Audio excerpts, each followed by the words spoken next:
All right, Nikesh, and we're rolling. Thank you for reminding me to check whether or not the audio is coming out good.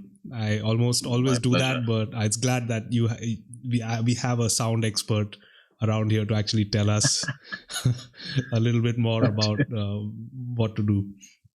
How's it going, man? Good, man. Good. I just came back from watching the second Wonder Woman movie, and it was all right. I have some thoughts on it, which I've put up on my Insta story, which is at Indian Noir, which is the same for Twitter as well. But yeah, I had a good evening of watching a movie, and I'm back here. I recorded a poem, dedicating it to Sugata Kumari, who is a famous Malayalam poet who has passed away, sadly, due to COVID. So that's another stark reminder of how this disease is wiping out rich and poor, artists and aficionados, all sorts of people. So it's a bit interesting times to live in. Yeah, that's actually, because COVID's a pretty dark time, man. COVID's a pretty tough time. And I wonder if actually that whole space of COVID and these times of COVID have actually affected the noir genre. So, in your experience now, in the past year or so, have people kind of gravitated towards dark themes? Because I would imagine that people might want to stay away from those. I think there's a combo of both, because the purest horror and noir genre lovers, they will always be consuming content in this space. Yeah. I think there is a big proportion of people who have stayed away from any content that sits in this space, increasingly so during COVID. I've heard that a few times. I've had a few projects that we were going to launch with other producers, which were held back because they felt like they needed to produce more upbeat content. Whether these upbeat productions actually make people feel better is another question altogether, because COVID is so all-consuming that people can now sniff out insincerity, fake joy, manufactured positivity, all this stuff, just like that, and they're just not going to stand for it. So you've got to be very careful, when you jump on the positivity brigade. Yeah, I think a more nuanced, balanced approach is what's good. And I've always maintained, this has worked well for me and people who love this genre, that it is better to face up to the darker realities of life and accept it, so that then you're free to actually move on and pursue your dreams and actually have a positive outlook. Because it's something that, instead of something that's artificial, it's a value that you commit to. 100%. You say that, yes, this is the reality and I'm going to accept a more positive direction forward. So I feel like, I'm biased, obviously, but I feel like you're better off being on a constant diet of content that, the positive content as well, but also balance it out with the darker sort of content, so that you can have a balanced view of life. Yeah, 100%. And I also think that some level of nihilism, actually, especially when you're engaging with it from a space of fantasy, helps. It helps you understand that life is not rigid. It's not linear. There's many things to it. And actually, that's what I was experiencing while I was listening to Indian Noir I checked it out on Spotify. And as I was listening to it, I realized like some of these themes they're definitely dark, and the soundtrack and the voiceover definitely helps me get into that space. And then I was like, yes, it reminded me of a conversation I had with one of the people that I knew, and he was going through a divorce, and he was in a pretty dark phase in his life. And he was telling me more about the nihilistic books that he was reading, mostly about the lack of purpose that there is in life. And like his space where he would gravitate to that kind of content because it helped him get some level of catharsis. And I was just wondering what your thoughts on that were. Like, do you think that people do get some sort of release when they're going through these genres? It's not just like sex and porn. Yeah, catharsis is, I think one of the key purposes of consuming art. The relief that you get from engaging in a fictional construct that helps you then process emotions, feelings, things that are happening to you.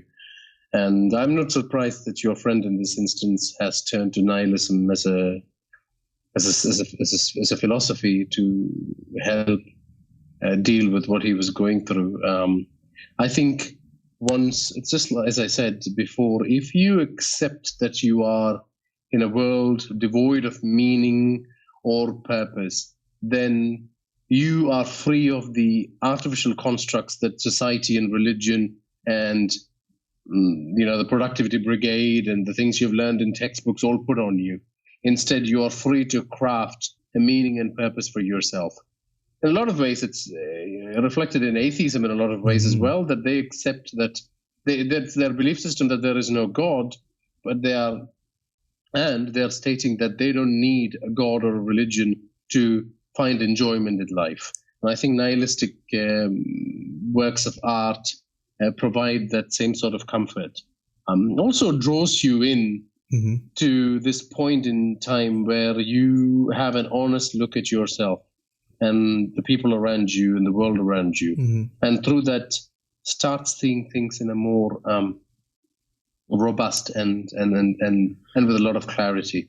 So I feel like you can have a lot of personal development from engaging with the genre. And this is something I repeatedly put out with Indian Noir as well. The purpose is not to send you spiraling into depression. It is to make you face up to the darkness and embrace it, and then go on a journey where you can absolutely work towards attaining your full potential in life, instead of having naive belief systems and telling yourself everything is going okay. If I tell 5 mantras in the morning, then everything's going to be kosher. No, it's not. So the universe doesn't care about you. It's very cold and uncaring. You have to care about yourself and people around you, and through that you will find happiness. Yeah, definitely. And I think, 100% agree with you that it is reflected in Indian Noir, because while I was going through the podcast, it's amazing. The characters were not conventional, right? So the character creation, what was going on with them, they were by no means mainstream. And that's something which was like, whoa, like, this is definitely, podcasting is the medium where like I would definitely engage with it more. I was like, this should totally be, and okay, I didn't know much about the Indian Noir when I was going through it. So I was like, well, this has to be like, I can't believe this isn't a novel. Like, this should be in written format. And then I found out that it was in written format, and then it was. Yeah, most of it was in written format, and it just couldn't find a home with publishers because publishing had spiraled into a descent by that point. There were too many books. Not enough people were buying books. People were on social media all the time. TV and television and the movies just generally beat novels down to the mud when it came to the quality of experience they could provide. Video games, they were much superior as an art form. Novels just did not evolve, or even though they made attempts to evolve, they were led down by the fact that it's now become the domain of these really elitist groups of people that find that look down on people who produce pulp writing or people who write works of art for entertainment, that sort of thing. There is also a section of publishing that's not like that. The ones that make money, they don't behave like that at all. Publishers, romance novels are sold. A romance novel is sold every 5 seconds or something like that. Like and look at the thriller novels and the airport crime novels. They are doing roaring business, and they are supported by publishing houses that don't have a belief system like that. So they're both parties. But generally, I feel like novel as a genre has been let down by overwriting, overly lengthy word count just to suit the the spreadsheet agendas of the production houses. So it has to be 500 pages. Well, nobody reads 500 pages anymore. People can barely sit through 2 seconds of scrolling on Facebook. How are they going to read 500 pages? Yeah. It's not going to happen. Yeah, sure, there's some people who can relax and read it, but it's unfortunately it's not the dominant genre. Yeah, especially when there's such great content out there, like in terms of voice acting, because there's like nowadays you got even Audible's classics, right? Because Audible does those classics, but they do it so well, where you have like different people playing different characters and reading that out. As opposed to reading a classic, I would much rather listen to it, especially if the English isn't too old, from way back when. Yeah.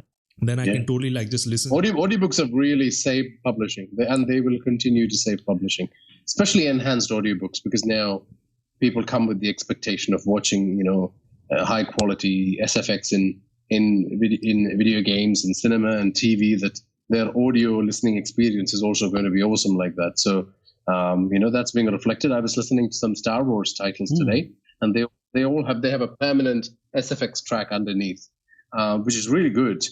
Sometimes the sound engineering is a bit off, and people complain about it. But I think that's the future. Yeah.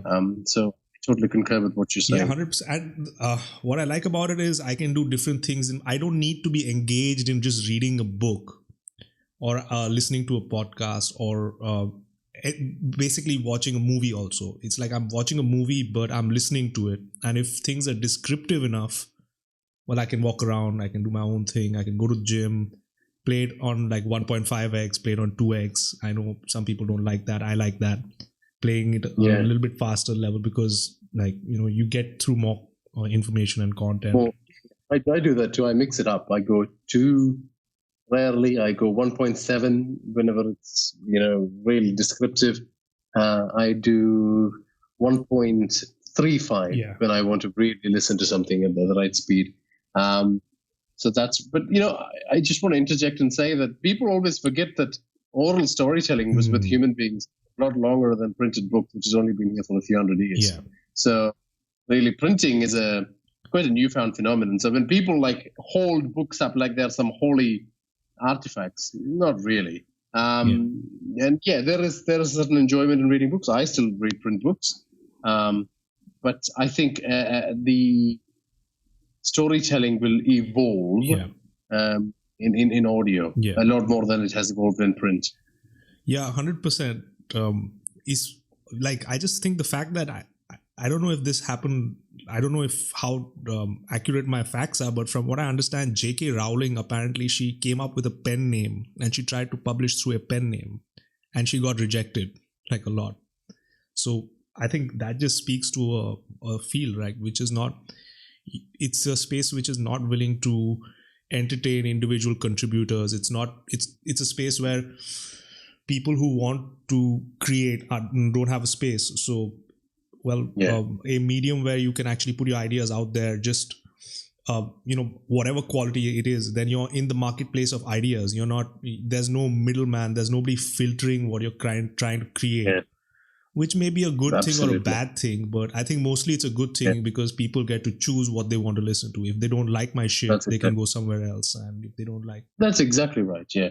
And, people who consume your content, they have a right to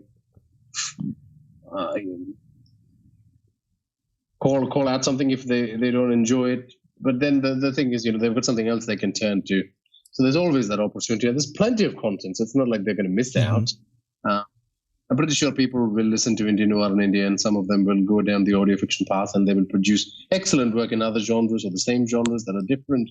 And in 4 or 5 years, there'll be a mass of great audio fiction shows, like there are, but even more so, wherein people can listen to one on a Monday, one on a Tuesday, one on a Wednesday, and everyone's happy. So it's but I think cutting out the middle men in the process, that leads to a lot more risks being taken in the content that can be produced. And a lot of new ideas to filter in. I was never a fan of these bloated stories.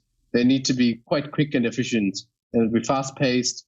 They need to entertain. They need to thrill. They still need to be emotional, but they need to be delivered in a format and a speed that respects the time of the listeners. Yeah, 100% is when you were thinking about this stuff, when you were thinking through it, when did you decide to take your stuff, take your novels and turn them into audio? So I became a writer and followed the traditional track where I wrote poetry. I got good at it. I won awards. And I moved to short stories. I got good at it. I won awards. I published in a lot of magazines in this whole phase. Yeah. But then when I came to the book publishing side of things, that's when publishing had become like you need to know someone to get published type of situation. So, and then it became very difficult to access editors and literary agents. And it just takes so long to go through the process. And then particularly now I realize this, the time it takes to write a synopsis for a book, you can write another story in that time. Yeah. Why would I waste my time? Like, call writers in, have a video call, ask them what the book is about. Don't make them write another 1,500 word synopsis. What a waste of time. Yeah. And so, it's just really archaic administrative processes, all the frustrating stuff. And I just kind of gave up. And I was still teaching creative writing at university, and I was teaching workshops as well. Mm-hmm. But that was the limit of my engagement. I stopped writing. I gave up on the whole thing. And then a few years passed, and, I felt like, I still needed to do something creative with my time. So I started reciting poetry online on Twitter and Instagram, and that really took off. And some of the contemporary American poets, some of the current greats, they really praised it, and some of them became viral hits. And sweet. I got a lot of voice acting gigs out of that, and voicing poetry videos and audio dramas. And then I thought, that's interesting. Yeah. Maybe I can combine talent A with talent B, and there'll be something that'll come out of this. So I combined the writing and the recitation, and I thought, here we go. Yeah. And I tried my hand at podcasting, but before I even did that, I spent a long time actually learning how to do it properly. I learned voice acting. I learned good mic techniques. I learned audio production, and mostly I did it through online courses, both free and ones that cost money. Yeah. And then I started doing indie noir, and I think it took me 1.5 years to get the hang of how to put together the content properly, as in how does the narration track need to work, how does the BGM track need to work, what's the packaging like. Yeah. And it took me about 2 years to try and understand how you market and use social media to leverage interactions with your listeners. Yeah, man. I can definitely see the quality come out right from the first episode. I heard the latest Bangad series, and I heard the season 1 episode. I think I heard the first 5 or 6 episodes of season 1. And right from the get-go, it's the soundtrack is amazing. So there's a soundtrack accompanying everything that you say. I think that's really, really good. There's so many things that's going for it. You got these little, basically the sound, I think the soundtrack really adds a lot of depth to the experience itself. The voiceover acting is brilliant. Yeah. So that's amazing. Yeah. Thank you. I think it definitely did add a lot of punch to the whole experience. I was like... So the way I structure it, I always go, there's an order to it. I think my voice is superior to everything else. Then comes the BGM. Then comes the SFX. Yeah. Which is very sparingly used. And I use it in such a way that it just sets the scene. Yeah.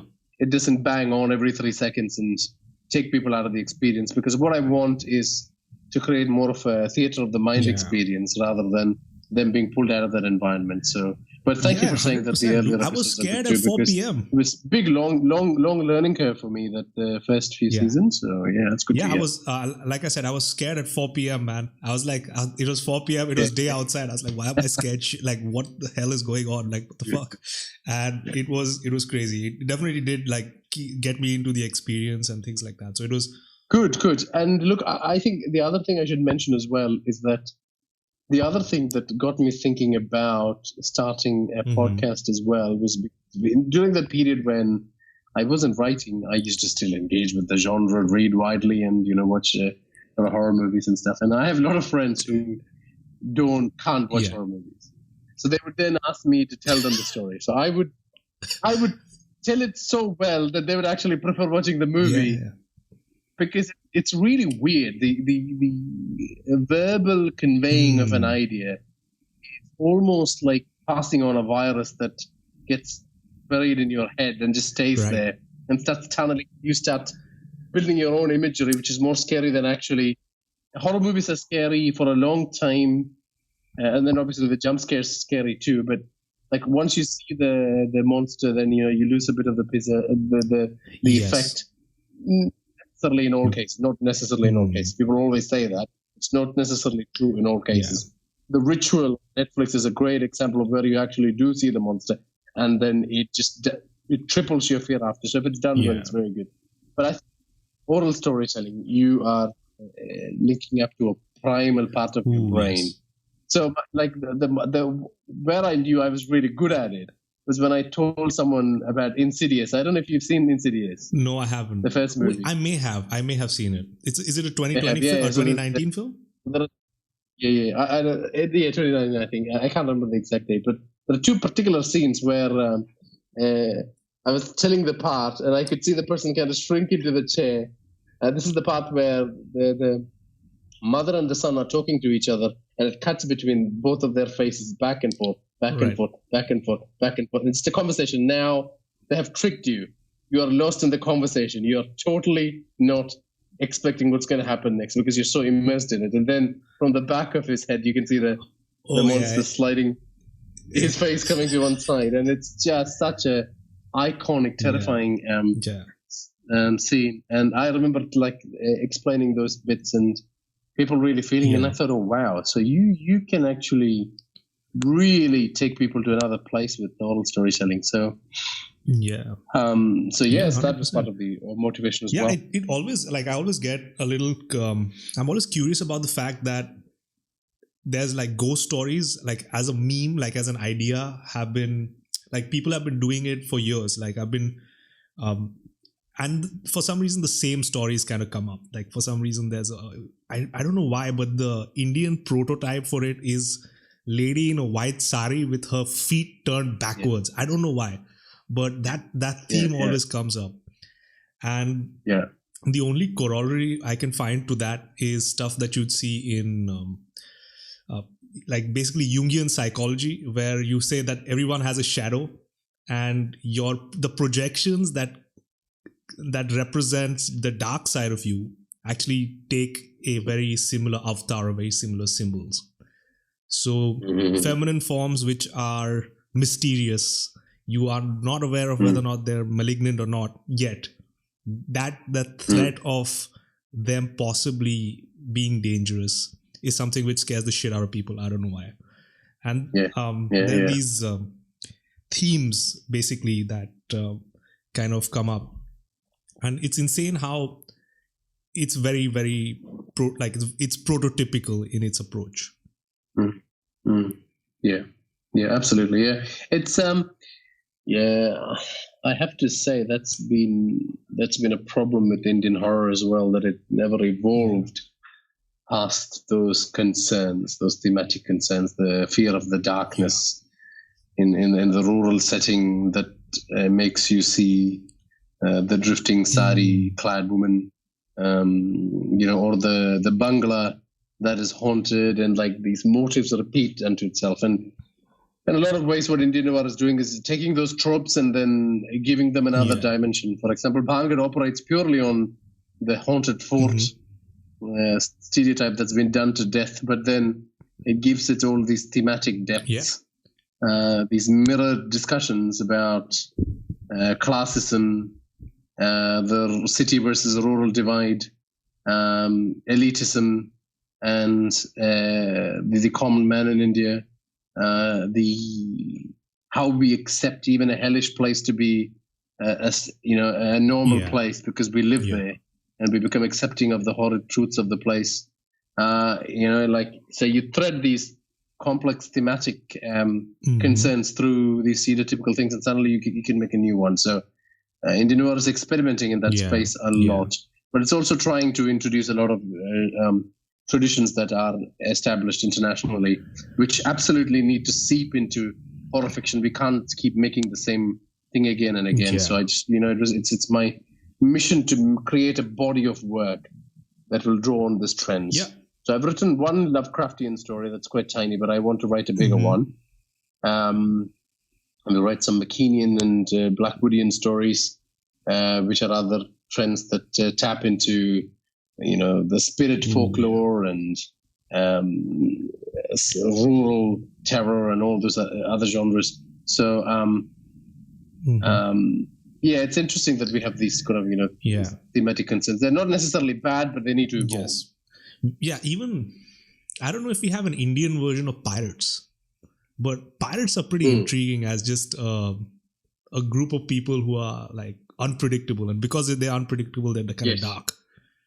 But that's right. Yeah, well, not enough stories are produced in that, and with pirates either. Like there's so many stories to tell. So 100%. And I could see you. If you're, I could see you try. I could see you not tribe. You were definitely doing that with Bhangad as well, because there were elements of, without giving too much away, there was elements of relationships that were kind of, you weave that in as well, and there was. Was the homophobia in society, like it's like all those aspects that we need to start talking about quite aggressively. I mean, they're starting to happen in the streaming movies and TV shows, but there are other parts of our art that can permeate into as well. But not beating people to death with the preachy kind of messages, but rather accepting it as facts that need to be looked at. Yeah. I think the fact that it's so dark, it deals with themes that you cannot which you won't get in a mainstream movie, and it cannot be. There's no way that it would be preachy. Because it's so true that it can't be. That doesn't come from a place of you should be this way. It comes from a place of this is what it is. Yeah. So yes, true. Absolutely, yeah, and I think that's one of the benefits of doing Indian noir, not having the censorship of editors or producers or publishing entities. That's really, really good, and for that sense, it becomes refreshing to an audience, and they feel like they don't have to watch or listen to the same boring old things again and again. So that's to Indian noir's benefit. And what's your creative process like, man? Like, what do you do? What do you do to get yourself in the space of being creative, creating these characters, these plots, storylines? Yeah.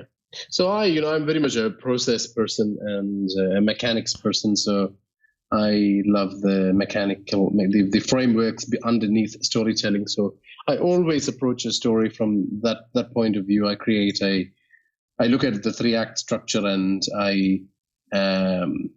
and because by now I'm quite well versed in it, what I need, I describe the process as kind of getting on the surfboard and going back into the shore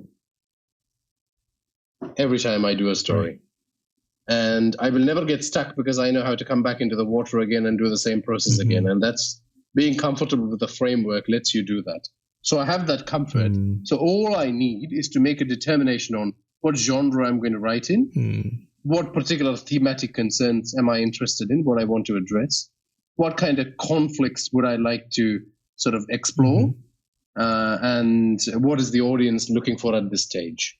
And what am I generally feeling as well? Because I don't want to get jaded writing the same thing. Right. So that's why you'd always notice with Indian noir, there's a crime story, then a horror story, then a crime, then a horror. So that lets me mix it up. And sometimes I'll throw in another genre that still has shades of crime and horror. So I decide on that, and then I start writing essentially. With Bhangad, I knew I wanted to explore the King in Yellow mythos in an Indian context. I knew I wanted to address homophobia in our society. I also wanted to address some of the conflict points in the different classes in our society. I wanted to address the idea of a haunted place, what a haunting actually means. And you will notice this in Bhangad, that generally you would notice that the thing about a haunting is it's almost like a virus. The original story plants itself in the first person, and then as it travels from person to person, it grows or adds new elements and becomes truly alive. The supernatural force truly comes into existence as it goes from person to person. I really wanted to explore that idea as well. And if you listen to some episodes of Bhangad, you will realize there's a middle episode where the guide that takes our protagonist to the fort, almost in the same sequence, tells him 3 versions of the story. It's written in such a way that you almost don't realize it, but he does almost say 3 versions of that story. Right. And the person listening to it is very accepting. And if you notice, this really happens all the time in when you actually share stories about supernatural experiences as well. Yeah, that's actually. I didn't see that actually. I didn't pick that up, but that makes complete total sense, man. One of those things should be picked up in multiple listenings. Like if you pick it up in the first listening, then it's just too much beating you over the head to show how clever I am. It should never be placed like that. It's something that should actually exist in the subtext. Yes. And then if someone second listen, they will obviously pick it. Right. But in your head, somewhere, the idea sits that haunting is like a virus in a lot of ways. It definitely is. It 100% is. There's also I think a friend of mine and I were talking about this in an earlier podcast. I want to get your thoughts on it. I think there's a very strong psychological basis to believe in the supernatural. I don't per se believe that it exists, but I can see why people would want it to exist. For example, I don't know why, but whenever I speak to watchmen, people who have been guarding gates for a very long time, they tend to always give me examples of how they've seen ghosts. And again, darkness, because I think villages, for some reason, I think the way Indian villages were made, there was a significant portion of the village, obviously, that was uninhabitable in the night. You might get a snake, you might get things that... So I guess over a period of time, that fear of darkness came up. So that actually gives people a basis to say, okay, you know what, stay away from that. But then there are so many notional ideas that people are scared of. For example, some of the themes that you deal with in Bhangar actually has certain relational basis for believing in the supernatural. Yeah, and that's pretty crazy. Also, I don't know if this kind of... I don't know how much of the story arc you use, but I've been reading I have read The Hero's Journey, and just that whole method of creating a character over a long period of time. I like watching their development kind of unfold. And a lot of people actually, and that's when I realized, when I read that book, basically that's when I realized that when I look at a character, when I look at something like a person on a screen or in a story, I'm actually in a way looking at a version of myself going through some form of accelerated development through life. And the challenges that the character faces is a representation of the challenges that I face. And them getting over that through their own obstacles and through their own process is me getting over that in my own way. Yeah, exactly. How much of that do you kind of put in when you're designing your characters and things like that? Oh, totally. I mean, the Hero's Journey is an excellent storytelling framework. And there are plenty of these frameworks, but it particularly works really well for stories like Star Wars, which are very much like the myths and legends of a lot of our ancient cultures. It's just as you say, it's really a truncated and less messy form of explaining character transformation in human life through trials and tribulations. Everyone goes through those experiences. If you go through those trials and you don't change, you perish. If you do, then that even at a great cost, you might find a new direction, you might change. So that's a very good framework to tell stories like that. I use more of a screenwriting structure with the 3-active structure. So the stories are very much embedded in that. Got it. Even the shorter stories have a 3-act structure going. And the beauty of the 3-act structure is it repeats itself even in the smaller sequences. Even the smaller sequences have a beginning, middle, and end. So that helps you keep the story moving forward quite fast and keep it entertaining, but also explore the scenes for the right reasons. There's nothing extraneous. They're all there for a reason. Right. Yeah. 100%.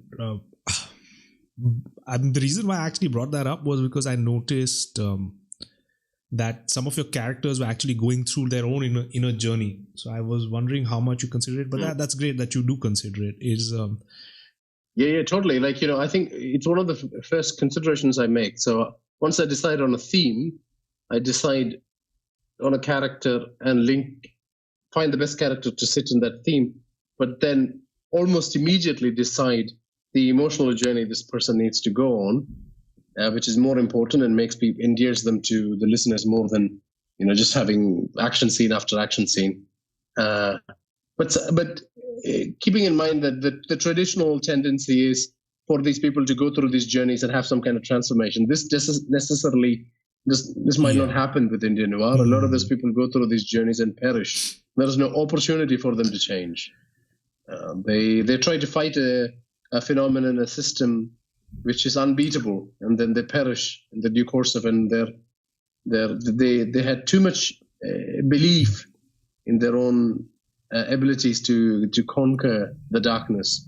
The truth was that they should have never fought it in the first place, or that the darkness came from an earlier era that they should have corrected. And this is there's always been a thematic concern of horror that you are punished for your hubris, your belief that you can transcend certain older natural forms of energy and power sources that live in nature. But through that also learn about some of the societal repercussions of having a certain kind of lifestyle or certain belief system. So definitely a big concern when I'm drafting stories. That's actually very much aligned to the noir genre, right? Like in terms of just generally having there may not be a purpose to that, that doesn't mean that there's no learning from that. You can learn from that experience of that character, and I guess even get entertained by those experiences by actually having a look at those processes. I think what entertains people is the fact that they get to learn. It's weird, but they're not really like when you're hearing a story. Like you find some stories which are super engaging, super entertaining. And when I look deeper, I like what's entertaining about it. It's the fact that there's some level of novelty there. And then also there's the fact that it's giving you some kind of level of social reality that you didn't really know about before you actually got to getting that. And definitely has. Yeah, it's funny that you say this. Like this is Chuck Palahniuk's book about his writing career. Right. It's called Consider This. Yeah. And, those are the two things. It's his classic tactic, as he does in Fight Club as well. He constantly keeps throwing facts at you. Yeah. So you're learning things. You're going, wow, is that really true? Can you make soap from human fat? Like, that just blows your mind. But the other thing he says is the other point you raised, which is about societal constructs. He says this, which I thought, it really blew my mind. I've never thought about it. It's such an obvious thing, but the reason why Fight Club is so popular, or social novels are so popular, is because it discusses a belief system that people wish existed in society. People generally in society, people live very lonely lives, but they want to actually belong to a community, a tribe, and stories that actually believe these constructs, create these constructs for people, tend to be very popular. So both those things that you said, Chuck Palahniuk actually mentions it in consideration. Yeah, because Fight Club essentially helped a generation of people realize that what they're going through is a result of their own weird creation. Like the whole thing that you keep wanting to need, like that Tyler Durden speech, that we're a whole generation of people that grew up without a war. Like we don't have something to fight against. And that's why we're in this situation where we've kind of pussified ourselves. We've made ourselves very comfortable. That whole narrative, I didn't realize that was a narrative till I saw the film. And that's when I realized, holy shit, I'm in this situation because I've probably not experienced some level of real challenge. I've never really been hungry. I've never really been, in a space where I have to, if I don't do something the next day, I'm going to die. Like there's nobody looking, nobody looking out of a crosshair to kill me. And it's in that situation where that's a reality that exists. And trying to think of books or movies that I've actually experienced that recently, but a lot of them actually speak about that. One of my colleagues actually mentioned that when I do like talk like on the podcast as well, like why do you have no theme? Like you have absolutely no theme that you want to talk about. And they're like, why don't you try to make it about like social issues? Because you find yourself talking about, like I find you talking about social issues all the time. Like, I don't know, man. I don't think I want to talk about social issues, but they just end up happening. Like they end up kind of seeping into everything that you talk about, even if it might be science or not. Like it might be completely fact-based, but absolutely. Yeah. There is some level of politicization of facts as well. So it's never one line of thinking, you know. And that's if you're a social animal, there is no escaping it, unfortunately or fortunately. I mean, it's important to discuss those things, but I can also understand when people don't want to be preached to too much. I get that. I think it's poor form to preach like that as well. I actually think that the first Wonder Woman is one of the best feminist movies ever made because the feminism is naturally integrated into the character without the character jumping on a table and suddenly making a woke speech. It's nobody behaves like that in real life anyway. So it jars. It really jars. Which is why when people do that on social media as well, on a performative basis, people are like, that's really strange. And that makes no sense. But when it's through actions, when it's in meaningful context, it's really, really, really helps. So those aspects have to be carefully managed when you're telling a story or doing even a nonfiction podcast. They should be organic. So I think your style is quite good in that sense. Yes. If your normal conversations are happening and that's drawing in politics and social issues, that's fantastic. Yeah. 100%. I completely agree with you. Like in terms of the preaching aspect of things, it doesn't. It's not the best to do that, especially if you're doing like people switch off. People really switch off. It's what Barack Obama recently said about the defund the police movement. He said, "Stop saying that. Stop saying that tagline, because the moment you say that, you've lost 75% of the room. Instead, start talking about what that actually means. The sloganeering business." This collectivism business, which is so easy, and it's completely unrealistic, and is not reflective of how the real world works. It's not how you change things. I was like, so a while back. This is, I don't know. I'm getting a little too political here, but a while back, I was back home in India, and it was around December time, and people were protesting something. I think at that point in time, there was the Caa Nrc protest. I don't agree with the policy as well, but I didn't protest. Right, I didn't go out and protest because I'm mostly a centrist. I went out, but the thing is, I went out to see a protest. I wanted to see what this was about, and the group of people who were actually there, like there were a few people who genuinely felt a lot, and like who, if I were to ask them, I'm sure that I would get a very nuanced and detailed response about why that bill was whatever, it wasn't working. My issue with that was that 90% of the people there had no fucking idea what that bill was about. And that's the nature of this whole generation of, posting a story. You got a story, you got to put that shit up. I have to tell people what I feel about this issue so I can like stand out ideologically.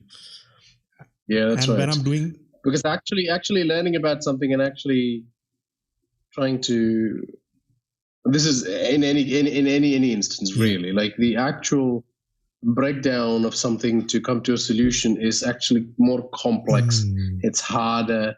It takes a long time. You have to do a lot of stakeholder engagement. You have to bring people in. This is not very glamorous. So it doesn't look very glamorous on social media. So it's so people take the quick path. And the other thing I was going to say with relation to that was, I think it's really, we know now that protests don't really work. In a general case, I think the farmers' protest might work because it's a different group. There are certain groups that can effect change. I think the farmers' protests, which they're rightly protesting for, that might work. But there's a vast section of society that protests, that I think it's a useless way to go about trying to assert your what you want. There are other ways to do it, but they are long term. They take a lot more application of intellect and working together and having the mental stamina to persevere through the whole thing. It's not that people can't do this. I think I blame our educational system for, sort of really ruining people. And instead of making them really engaged citizens who want to invest in improving processes, it's just made them the kind of people who would just air their opinions, get some likes, and that's the end of the story. Particularly in India, we cannot afford to be like that. There are lots of areas in which we have to improve as a country, and so we have to come together, get everyone on the board, stop divisive behaviors, and we are such an educated mass of people. We can work on the micro nuances. We can reform our social systems. We can do this. And I think it'll come to that point when eventually people realize that all this kind of collectivism business is not really working.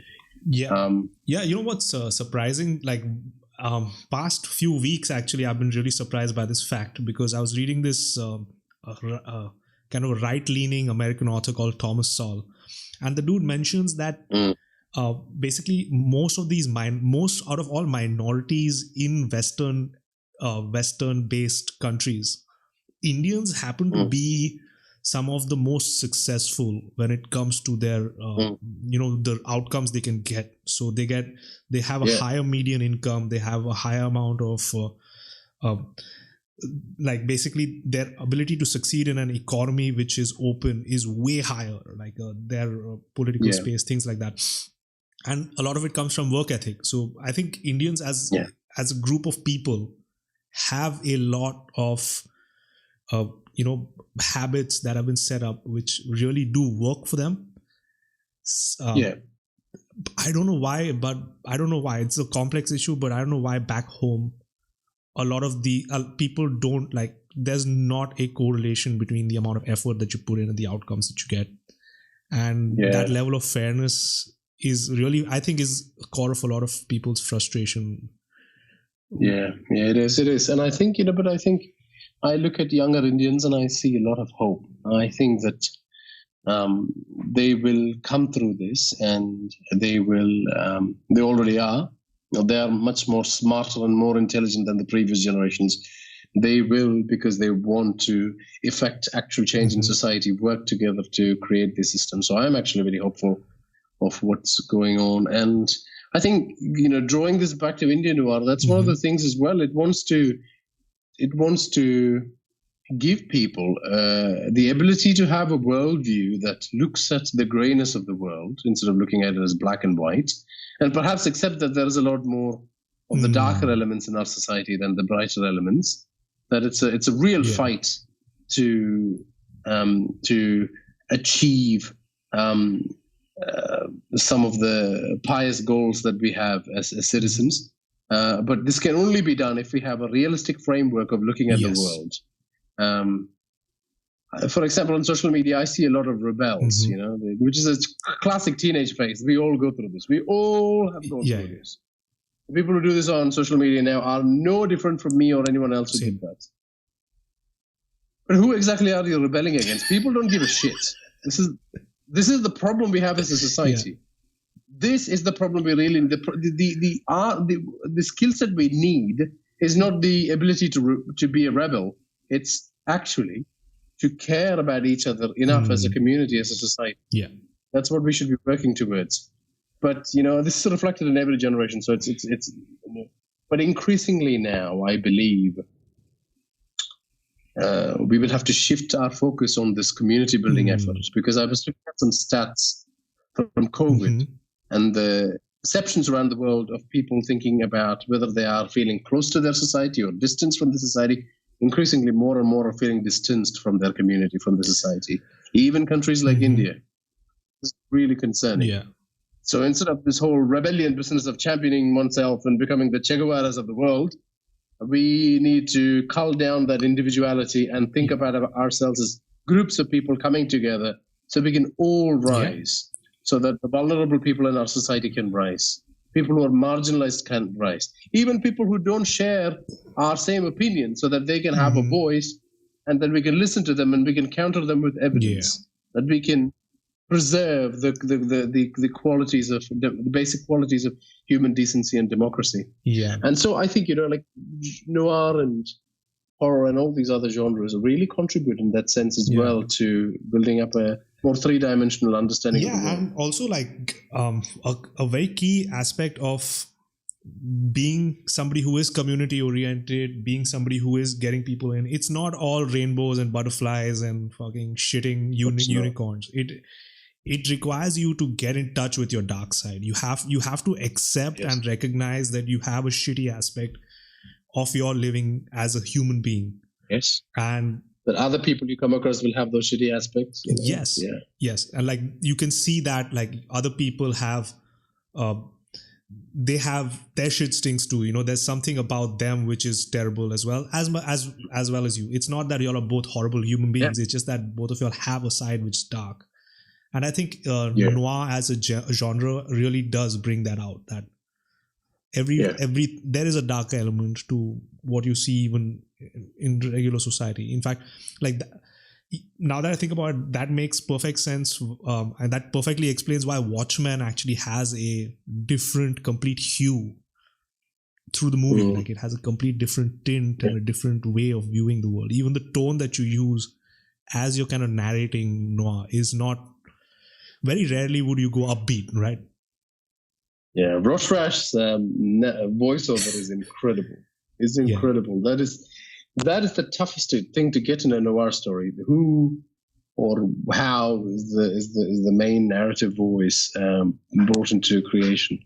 There are some incredible ones, like obviously Marv in Sin City, but even the opening sequence of Sin City, where I can't remember who the actor is, but. Where he shoots the lady who's hugging him, like the way it's delivered. Noir has this amazing literary quality to it. It has this amazing poetry to it, which is just incredible, which comes through really well in Watchmen as well. So I'm glad you brought that up. Yeah, man. Sorry, but Shivam, I just have to get a glass of water. Okay, bear with me. 100%. Yeah. So we're back. You had to take a water break. Yes. So a lot of these themes, what I was thinking was that even some of the myths and legends within that India has would be a ripe place to kind of explore noir, don't you think? Yeah, absolutely. Look, it's definitely my intention post Bhangat to look at the different haunted places in India and try and give them deeper myths. They're some of them can have very simplistic myths, and Bhangat is a classic case of that. And like some of the characters run a commentary on this fact in the story as well. But I think, there's a lot of room to explore some of the haunted places in India and give them a Bhangat-like treatment, which is definitely my intention going forward. I did a fantasy show called Devasur, which ran for 13 episodes. It's just finished. It's finished season 1. That was our Indian mythology discussed through the lens of noir, and has kind of darker elements, more grim dark elements, as they call it. So that was very interesting. So there's lots of room to explore that. Yeah, man. And 100%. I look forward to it. I'm definitely going to be like, I've put yours as I'm going to save notifications every time you drop something new. I'm going to be listening to it. Just one more time, how can people find you? If you are your Indian Noir on Twitter, and how can I find your podcast? Where is it? Yeah. So before we finish up, I just want to thank you for inviting me over and for having this great conversation. If people have listened and watched and enjoyed the conversation and want to learn more about the shows that we were talking about, I am on indiannoir.com. And once you get to the website, there is a prominent button as soon as you land there that when you click, will take you to your favorite audio streaming app, and you can listen to the podcast. But we do crime and horror stories set in India, featuring Indian characters, and are steeped in Indian culture and mythology. And we do crime and horror stories, and some occasionally fantasy stories and sci-fi as well. Right. There are 2.5 years worth of content on there, so there are plenty of shows that you can sink your teeth into, and we produce on a weekly basis, and there's plenty of amazing shows coming up. The one that's coming up next is Trishul, which is a military thriller, a genre that's not particularly celebrated in India enough, I think. Not enough works in that space, so that'll be very good. So it's inspired by James Bond movies and Jason Bourne movies and all the military thrillers that I've read through my youth. So that's coming up in January. But I'm at Indian Noir on Twitter and Instagram, so you can reach me there. But this was very good, Shivam. Yeah. I'm glad we were finally able to. Yeah, I was happy connecting with you too. It was a great conversation. I really enjoyed myself. I just want to say one more time that season, I think that even usually, at least with me, is like my older episodes, you can see me kind of learn as I'm going, but that's not the case with Indian Noir. If you pick up the season 1, episode 1, I fucking loved it. It was amazing. So you can see, I think you can pick it up across anyone as long as you're starting on episode 1 on any season. You should be fine. Yeah, so it's easily marked. It's initially when you come on board, it might seem confusing, but it's really not. It says season 1, episode 1 of whatever show it is. And His Night Begins, which is the very first one you'll hear. Yes. It's the most popular Indian Noir show. Like the fan mail for that show is non-stop. It's I don't think I'll write anything better than that, to be honest with you, because it's just over 3 seasons, plenty of content there. But thank you, Shivam, for your kind words. I appreciate it. And thank you, Nikesh. It was great talking to you, man. Thank you, man. Pleasure.